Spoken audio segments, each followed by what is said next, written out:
So welcome everyone to our Ccna 2. I got so used to saying Ccna 1, had to change, but our Ccna 2 course. The first thing I want to do is remind you again that as part of this being a new course, you do need to log into canvas.stanley.edu and complete in our Ccna 2. By the way, there's only one class in here, so everybody's in this one class, but complete the intro assignment, which is right here. You also see that the syllabus is here. I'm going to go over the syllabus. We don't need C tokens. Rashad's the only one that needed a C token because he's joined us new. So we've got a new classmate. Rashad, I'm gonna have you introduce yourself real quickly. Okay, well, again, my name is Rashad Robinson. I'm a CIS instructor here at Trumbull State Community College in Montgomery, Alabama. I have 12 years of IT experience, and my background includes network security and hardware. And you're joining us for the 2 and 3, and you're going to take CyberOps too. So we're glad to have you on board. Thank you. So very glad to have you with us. So everyone else here has been part of the class in the past, and I am recording, right? Yes, I am. I wonder that we are the only ones left for this. Yeah. There's we've got what, 10 here now. We've got a little more than that. We've got about 23 who've made it into the second class. Okay. So hopefully everybody will continue. Yeah, I will. I know it's a lot of work, but I will say now that as you move forward and as we look at the new syllabus, in fact, I'll go ahead and pull the syllabus up. Here's our new syllabus. The class is from July 27th to September 29th. And you'll notice that this class deals with what I call the actual LAN deployment and how to work on a true LAN. So we're going to look at VLANs, inter VLAN switching, inter VLAN routing, trunking, all the things that are associated with a local area network, ether channel, some of the fun stuff. This to me is probably the most fun of all the classes, especially all the hands-on portions. So you'll notice up here, as I mentioned before, you do not have to do every single one of these assignments. I'm asking you to do about 80% of them. So just pick a couple. If you don't want to do all these packet tracers for modules 1 and 2, you don't have to do them all. I would like for you to do as many of the labs, the actual labs themselves, because those labs are inside of NetLabs. So don't forget, now Rashad, you haven't been in the class before. So packet tracers are those that use our packet tracer program, and that's how we do those. Anything in bold, you complete over at netlabs.stanley.edu.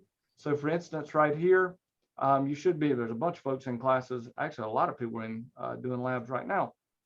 But as you go in here, you should be in a class. In fact, you know what? Have I given you access? Rashad, I don't know if I have. I need to check that. But I'll check for you. But you'll be in one of these two classes, either SRWE, IT and SRWE. And by the way, for those of you who are in this class, I did not make you a new switching, routing, wireless essentials class. All I did is I added that content to the class. So if you want to go back and do a Ccna 1 lab, you can do that. Or if some of you I know are still working to finish up Ccna 1, you have those labs available. But your Ccna 2 labs, the base labs are going to be in this item right here. So if I click here, you'll see all of the labs. So these are the labs that we can complete using real equipment. If you haven't used NetLabs before, this is real gear. So when I configure this basic router settings, I've got 20 pods now. We actually do have 20 pods, folks. So we're up to a full 20 pods. But this, when I actually do a reservation, takes a pod of real equipment for me and boots it up at Stanley Community College. And now you have access to it 24 hours a day, 7 days a week.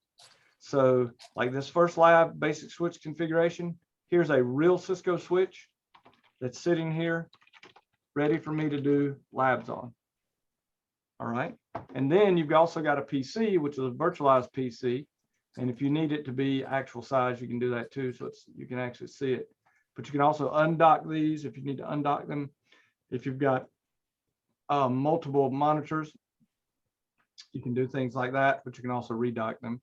Okay. So this is real gear.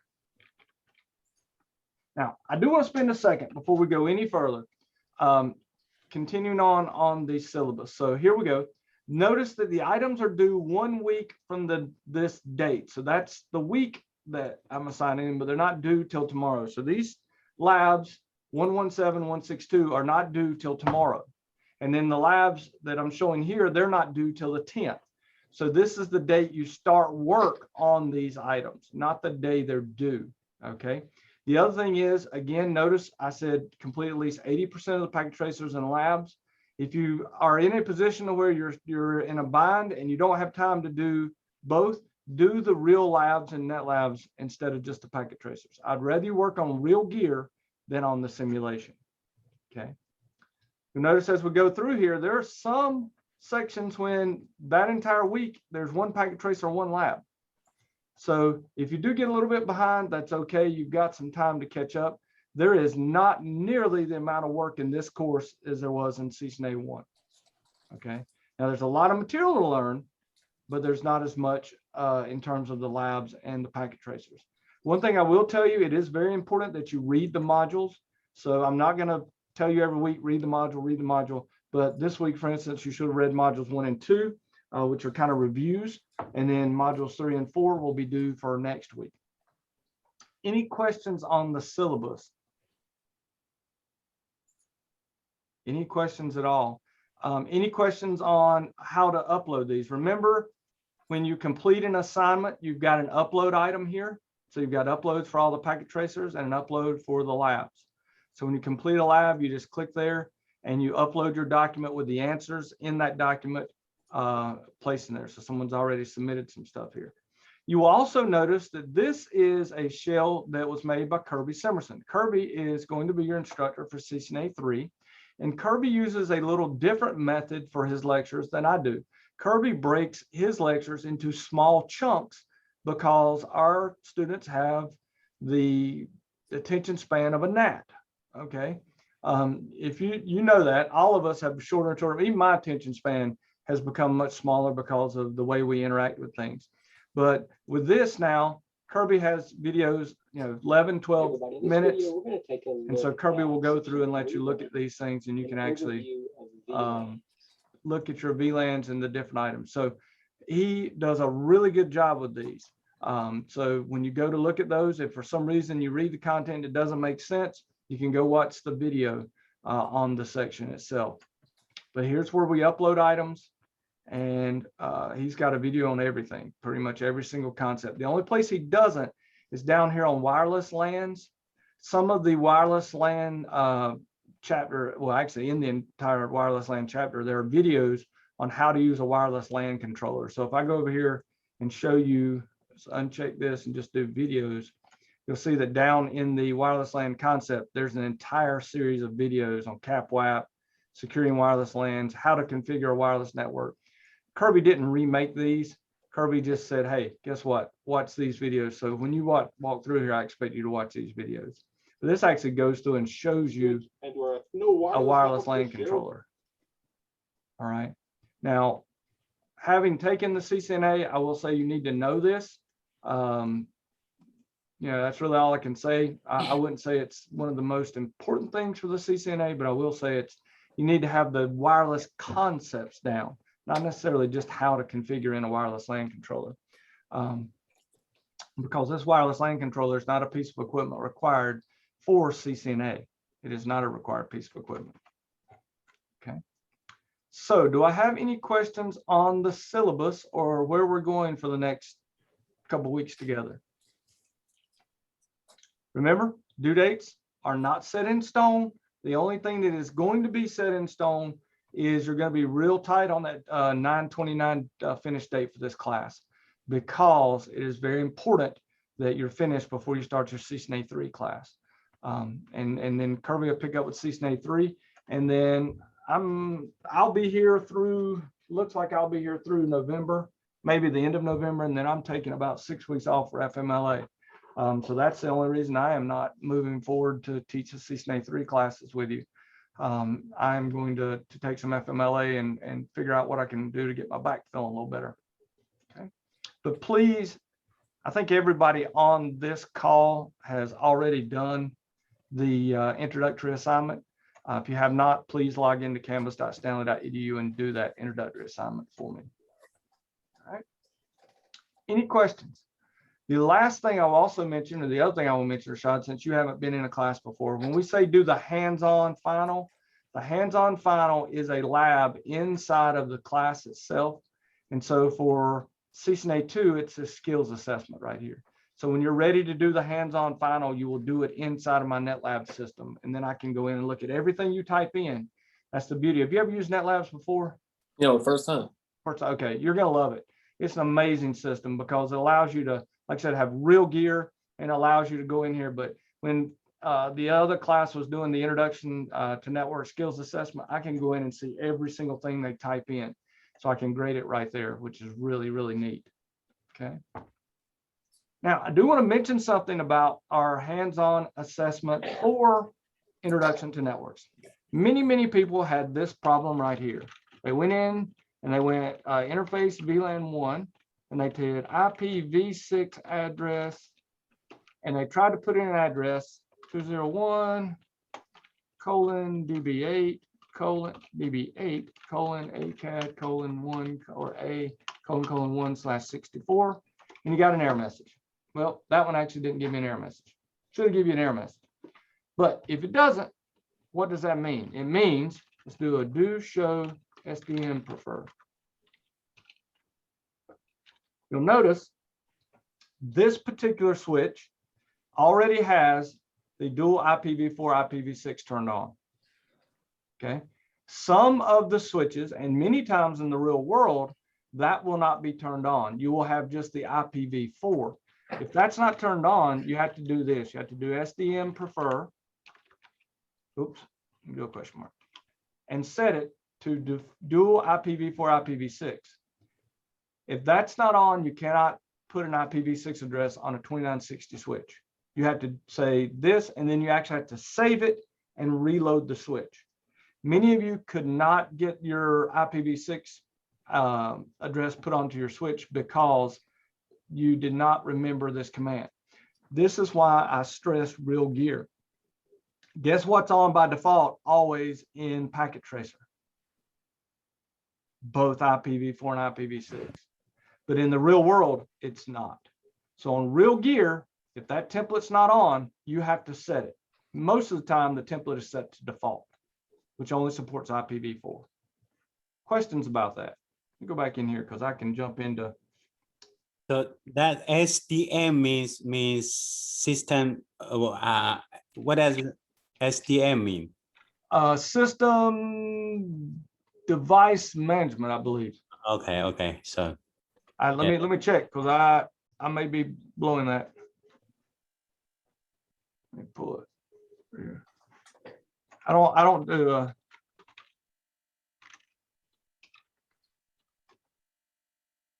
security device manager is what it used to mean, but that's not what it means anymore. It's not. No, it did. SDM, not in this context. In the context of the switch itself, that's not what it means. It means God, what is it? Software. Oh man, hold on a minute.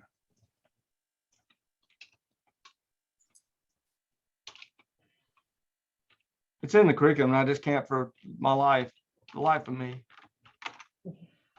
Remember, SDM used to be the security device manager. That's now EOL. Yeah, I work with that a lot. Switching database manager is what it means. Switching database manager.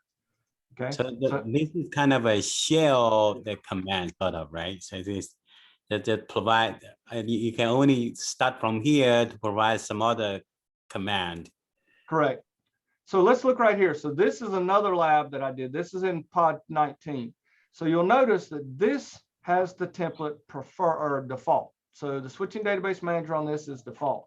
So on this switch, if I go into global config and I try to put an IP address on VLAN 1 and IPv6 address, you'll notice the command's not even recognized. So if I try this, and I'll try to put it in here, but 2001:DB8 ACAD A:1/64. You'll notice it's going to bark at me and say, we got no clue what that even means. So what I would do, by the way, if I'm troubleshooting this, you see this little caret right here, little caret, that tells you where it doesn't know the command past that point. So what I would actually put in is IP ? And you'll see that it only supports IP. Then do a space question mark, and you'll see it only supports IPv4. And the reason for that is because, again, if we do a do show SDM prefer, you'll notice it's using the default template. So let's change it. Let's make it where it supports both. SDM prefer, dual, IPv4, IPv6, and then you got to put default after that. Okay. Now, do a do write, which is short for copy run start. Okay, remember the do command. Do just lets you run commands inside of configuration mode that you cannot normally run in configuration mode. And then now I'm just going to reload this switch. And once it finishes reloading, we will now support both IPv4 and IPv6. So if you have that issue again, you now know how to fix it. Change your switching database manager to support both IPv4 and IPv6. Questions about that? No questions. Oh, I got a couple chats in here. Hold on a second. Thank you. Location for. All right. Very good question there. So the other one is some of you had problems for authentication to the local database. So it was asking you to create using. All right. What's going on with this router? Play with that one. See what's up with it. All right.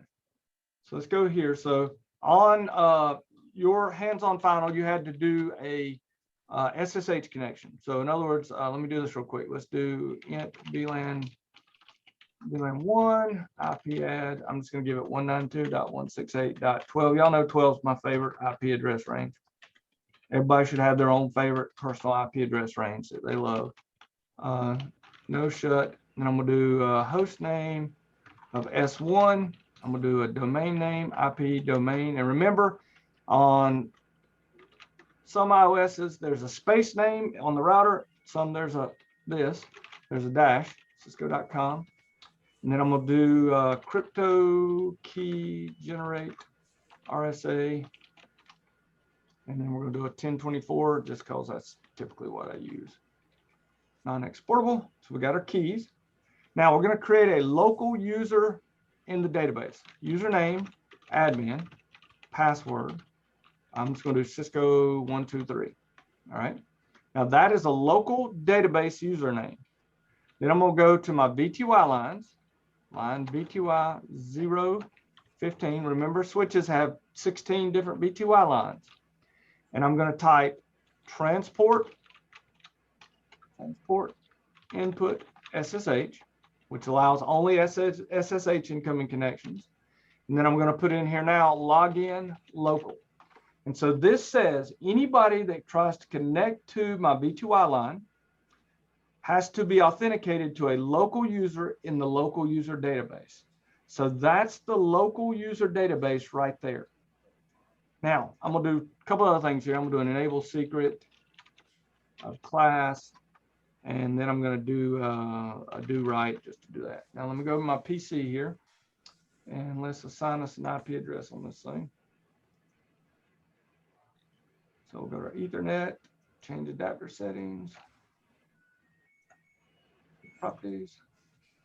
And we got to be on the same network as our switch, which is the 192.168.12.10 network. I don't need a default gateway because if you'll see, this particular network has no router on it. But make sure you click OK here. If you don't, the IP address is actually not applied to the PC. Let me do this, go actual size so we can see that. There we go. So IP config, we got 12.10. Now I normally try to ping something before I SSH to it just because it usually is. Can't ping it, you're not going to be able to SSH to it. Let me make sure I did this right. Do show up to it's down. You know, one line protocol is down. 06. Go to switch one. It's FA06. Ah, that's 6. It's down. Huh. T net FA06. No shut. should bring it up. There it is. So now we're up. So now we should be able to ping. Oh, it failed and be good. Come on. You can do this. And maybe not.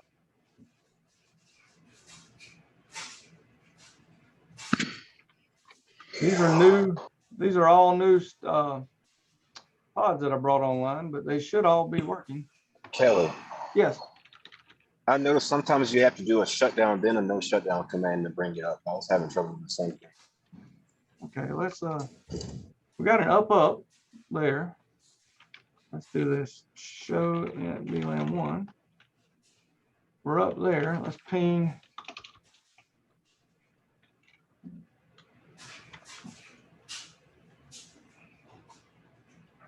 So it worked there. So let's see if it'll work now. There we go. It just took a little bit. All right, so we're good now. So now we're going to SSH from this PC over to our switch. So we're going to go in here and we're going to SSH to our switch IP address 192.168.12.2. All right. Should prompt you and say you need to cache the public key. We're going to cache it. And it says login as. Now it's asking me to log in as that username that is in the local user database on that switch. So do a show run, you'll notice that the user we created is stored in a local database, and that is what I use to log in locally. Yep, Johnny, yeah, you're a good point. Sometimes you do have to do that. You're right. You do have to do a shut, no shut. All right, but does that help, Denise? That help make sense about the local user database and where that is? Many of you made it much, much harder than it had to be. You were trying to do AAA new models and trying to do all kind of crazy stuff. You literally, all you have to do is create the user and then go into the V2I line and say login local. Now, one thing I will warn you about, if you do this login local on the console line and forget to put in a username or mess up the username password, you're going to be doing a password recovery because you're not going to be able to get into the device. All right. I wonder, do we have like a reference book for the commands, all the Cisco commands? That... Yep. Okay. And Rashad, you need to see this anyway, because this is something that everybody else knows about that you don't know about yet. Open up a web browser and go to stanley.edu for me. Okay. Oh. And then when you get there, tell me when you get there. I'm here. Go to current students, All right. go down to library.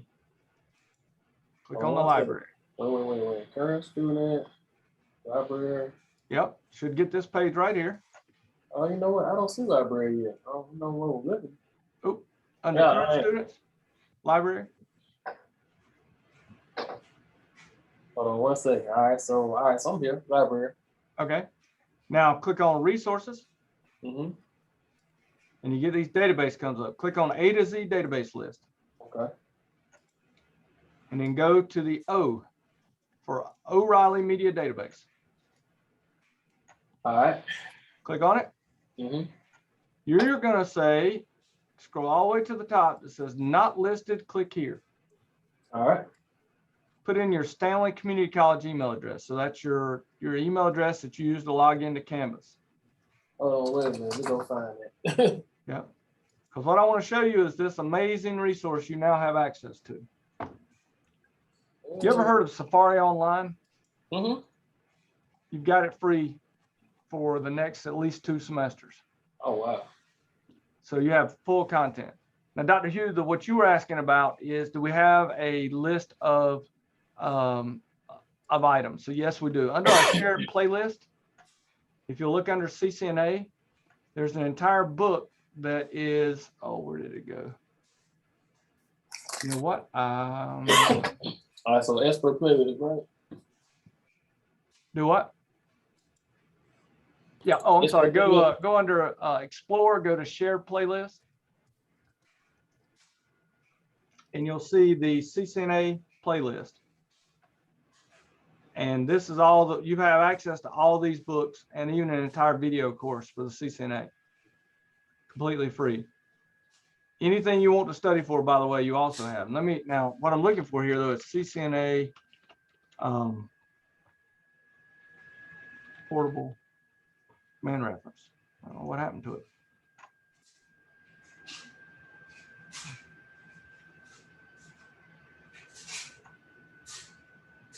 Okay, so there it is. So let me add it to a playlist. We'll add it to our CCNA playlist. It's already there. So it's on that playlist right there. So, all right, so I clicked on the CCNA playlist and I see the exam cram book, exam prep, all over. Okay. you should also see, I had Yeah, the portable command reference in there. I don't know why it's not showing. Yeah, I see the certification study guide. You talking about that? It says 6 items, but it's not showing the 6th item. Yeah, I just got 5. No, there's like a Well, cheat sheet guide where it tells you all of the quick reference guide for all of the Cisco commands. Yeah, that was the one I was looking at. It's called the portable command reference. If you just put in CCNA portable command guide, this one, the 200-301, this is Okay. it right here. Remember last class, Kelly, I was telling you some. Oh, okay. That's why. That's because I'm Yeah. in. Yeah, I know what it is. Hold on a second. And you said, yeah, that's what you said last time. I'd go in. I'd use the incognito window because it stores a cache, and that cache sometimes causes Makes problems. things go So quirky. do what? It makes things go quirky. It does, and I don't know why. Well, I think part of it's because of the way we're logging into it, just using our email addresses instead of. But I should have access to it now. Let's see. Share playlist. It should show it. No, it's not showing it there, but let's see if I can get it. We had one book leave the group that was available to us, so it may be that this is the one that's no longer available. Nope. That's what it is. This book has been removed from books that are available inside of O'Reilly. That's the book that I would suggest, though, if you want to purchase a book to use with a portable command reference, that would be it. But unfortunately, like I said, they've removed it now from inside of O'Reilly. If you have access to Pearson, you should be able to find it there. The Pearson higher ed textbooks. Mm-hmm. You should be able to find it there. Okay. I do know that this book is here. The Todd Lamley book is here. The 31 days before your CCNA used to be here, but they've also removed that one. That's the other book that was removed. But there is an exam cram that you can use here when we get to that point, once you finish up CCNA 3. So I apologize, but yeah, they have removed that portable command reference. I would suggest getting that book though, if you want a command reference. I would also suggest creating your own command reference. So start going through, like we were talking about as part of the curriculum. When you do a lab and the lab mentions, or you go through, configuring a switch with initial settings, one of the things that it's going to do is it shows you how to do that. Well, we need to talk about, how to configure an SVI. Well, you can even go in and copy these out and put them in your own little notebook. One of my instructors actually uses OneNote. He keeps a constant thing of OneNote, and that's how he studies. All his labs are in OneNote, which is a very good thing. So you can literally go in here and copy this and just drop it in OneNote and have it if you happen to have that on your campus. Kelly, what's the title of the book you recommend? This one right here, this Portable Command Guide, 5th edition. Thank you. And thank you, Denise. This is where if you have Pearson access, you can get it there. You can probably get it. You should be able to get a free copy of this from your Pearson rep, or at least a free. Yeah, PDF they'll send you if you request it, they'll send you a free copy of this one and a hard copy of the other books that you had. Okay. The other CCNA books that you had on the list. Yeah, they will definitely do that. I've got a whole shelf of them over there. So I would recommend getting all the 200-301 books you can get your hands on, so you'll have additional items. Okay. All right, so that Safari access is yours. You will have access for it as long as you have an active Stanley Community College email address, Rashad, which is typically at least 2 semesters past the end of your last class. So you will probably have it for another year or so. Right. So, and that's something that we do for our students. And the materials in there are amazing. I mean, there's everything you think of: Python, Bitcoin, blockchain, everything. You know, all the topics you could even think about, they're there. So, okay. Any other questions before we spend a few minutes talking about chapter 1's materials? Hopefully you've looked at it a little bit. Most of all of the first 2 chapters, or modules, I call them chapters, but the first 2 modules, most of this is actually just review. The one thing that is not is this switch boot sequence, which we have talked a little bit about. But one thing I want you to know is that a router and a switch are just computers. That's all they are. When they boot up, they're going to run a power on self-test, a post, to do a memory check, CPU check, fan check, all those things that you normally see with a normal PC. Then the next thing it does, step 2, is it finds and loads what's called the bootloader software. So this is a low-level ROM stored software that is a basic operating system to let the device boot. It then will go out and try to find in Flash the iOS image. And that's, you can remember that by remembering Flash has an S in it, so it stores the iOS. So Flash stores iOS. If there is an iOS in Flash, the switch will boot it.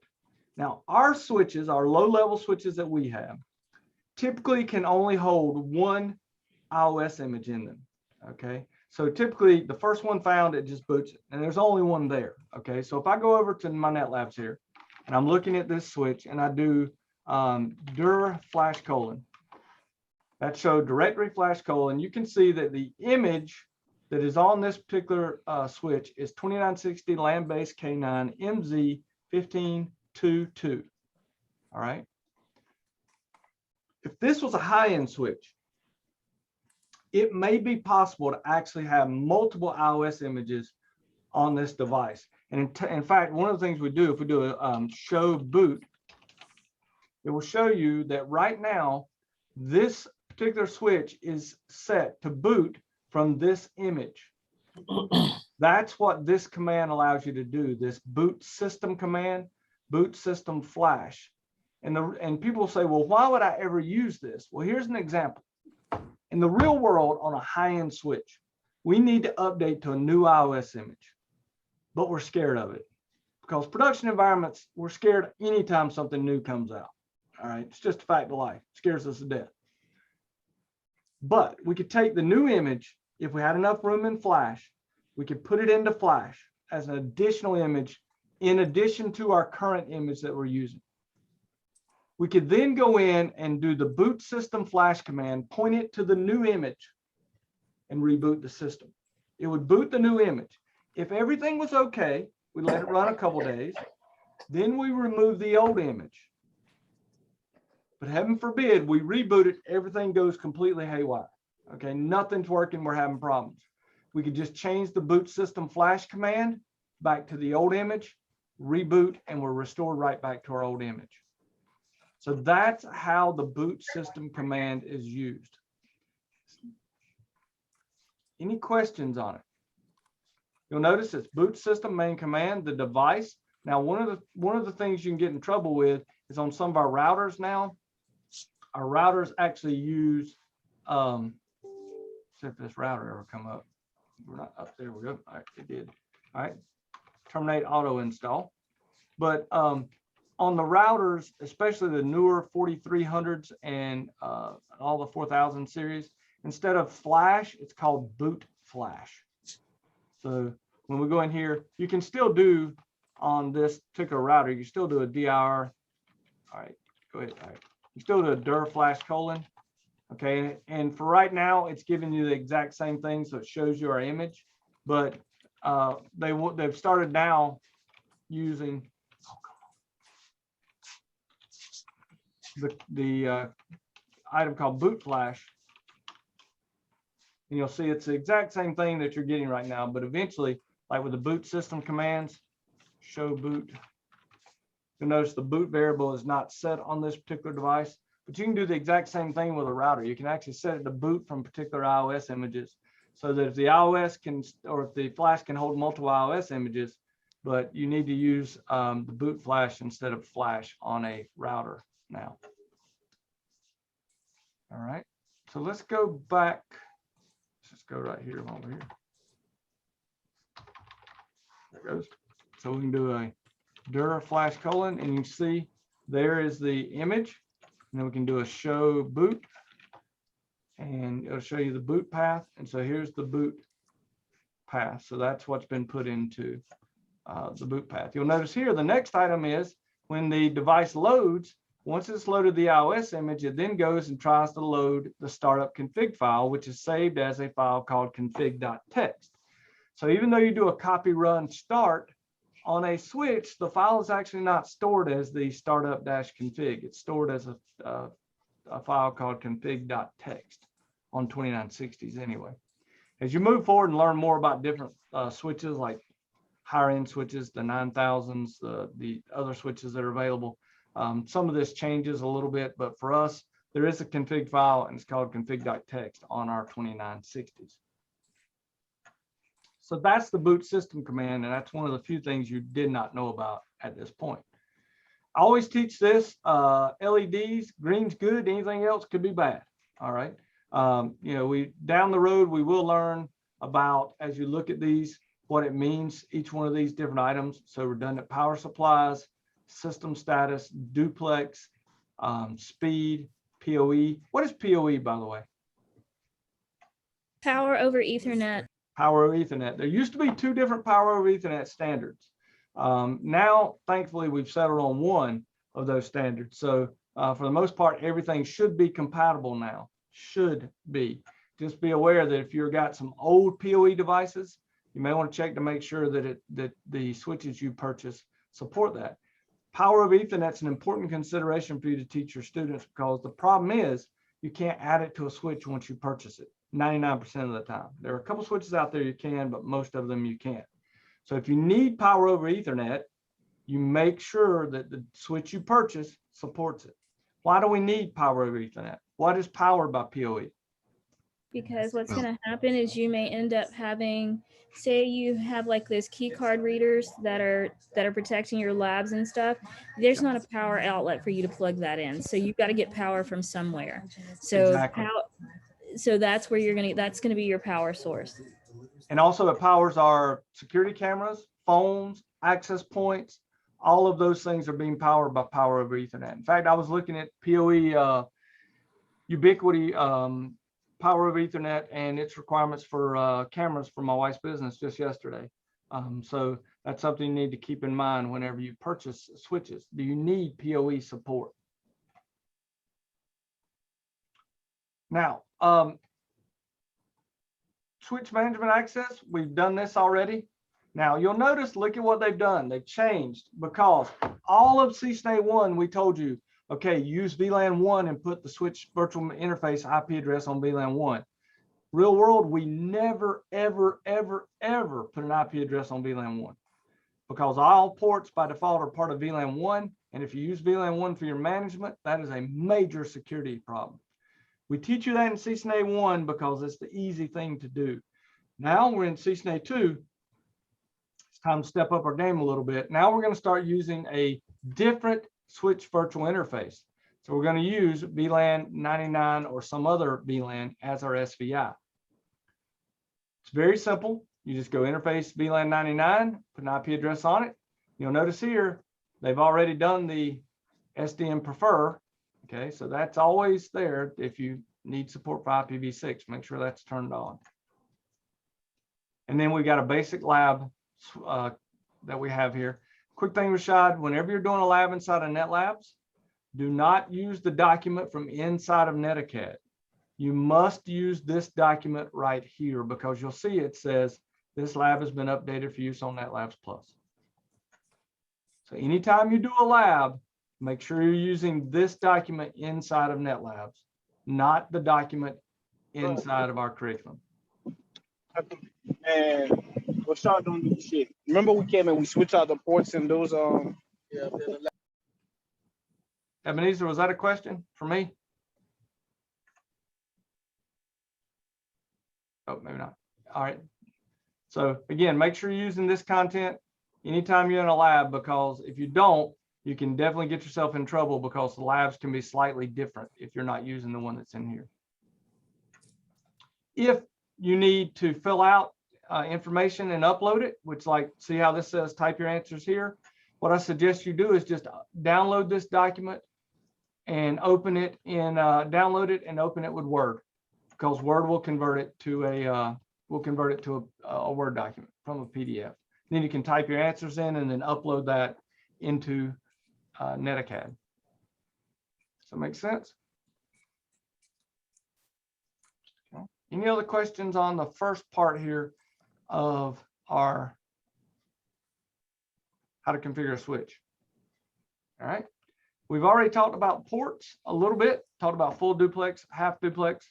We should not be using half duplex anywhere.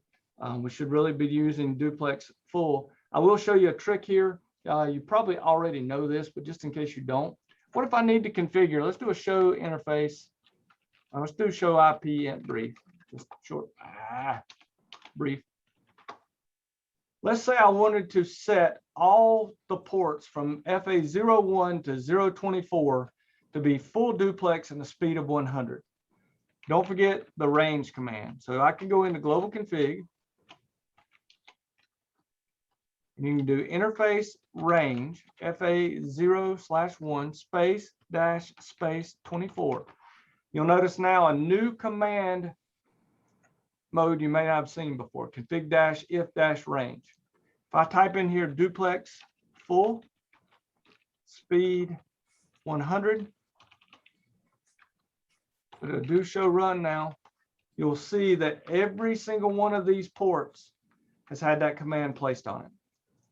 So this is a way for me using the interface range command to put a series of commands on every single port. You also can even do this. This is something cool. All right, so I did that range. You also could do this, gig 01, gig 02. And now it's getting every single port on this switch, because it's getting FA01 through 24 and the 2 gig ports. So this is a way I could go in here and do a shutdown command and type shut every single one of those ports down at one time, or put them in a VLAN or do whatever I need to do with them. So the interface range command is extremely useful and will save you a large amount of time. You need to be able to use it, because it is something you're going to need to do on your hands-on final for this particular class. Autocross, and then all of these commands you already know about. Show startup config, show running config, show flash, show version, show IP and brief, show interface. Okay. All of that you know how to do. Remote access, we've already talked about. Telnet is evil. It's of the devil. Telnet will let people grab all your usernames and passwords, so don't ever use it.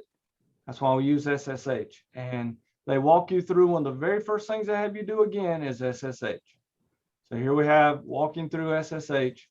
Remember, you set the host name, you set the domain name, generate your keys, create a local user account, and then set your V2I lines to support SSH, which I've already shown you today.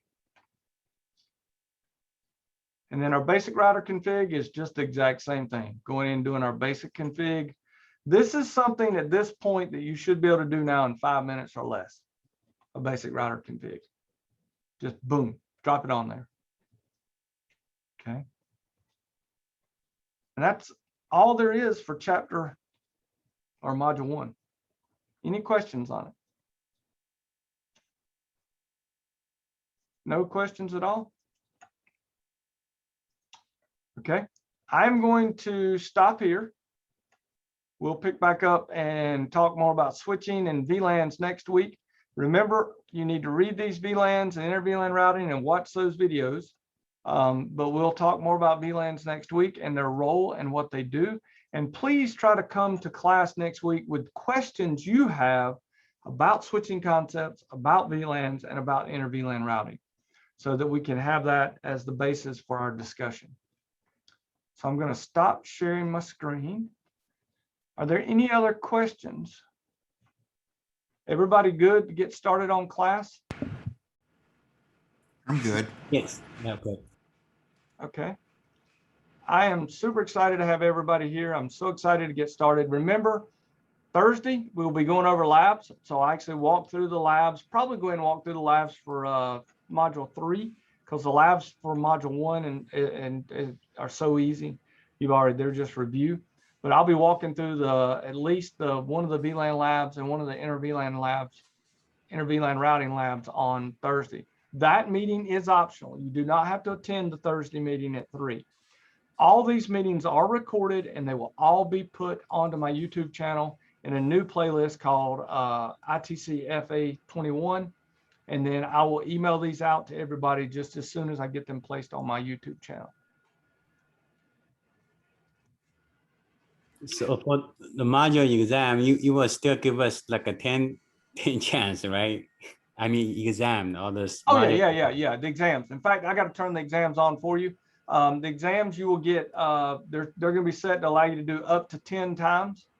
And you do not have to, I won't have to re-enable them. So let me get this profile set up for you. Yeah, I had to wait. I got everybody into the class, but I can definitely do that. I'll turn on all the chapter module exams, keep calling chapters. But they are set to allow you to do up to 10 attempts, and they are just there for you to, oops, you know what? I just did a 1-day activation like I do this. Let me bolt deactivate. But you'll be able to do those as many times as you want, up to 10. And if you need more than 10, I can even do that. But so let me go back in here now. Advanced activation. So your exams will be available as of a few minutes from now. I'm going to do it through September 30th. All right, so they are turned on for you. Let me make sure that's correct. Okay. Yep. You've got up to 10 attempts on each one. Thank you, thank you. And then I will also do activations for the packet tracer skills assessment. Is just something to use to test yourself. You do not have to do this, but it is going to be available for you if you want to do it as a practice. But your hands-on test has to be done on my NetLabs. So I see you doing it on real gear and can grade you on real gear. Okay. Any questions about the class, about our setup? Everything runs exactly the same as last time. We're just going to continue to work through and make sure that we're able to get you ready to go. So I'm super happy to have everybody in class and so glad you all decided to move forward with us. Okay, let me stop my recording.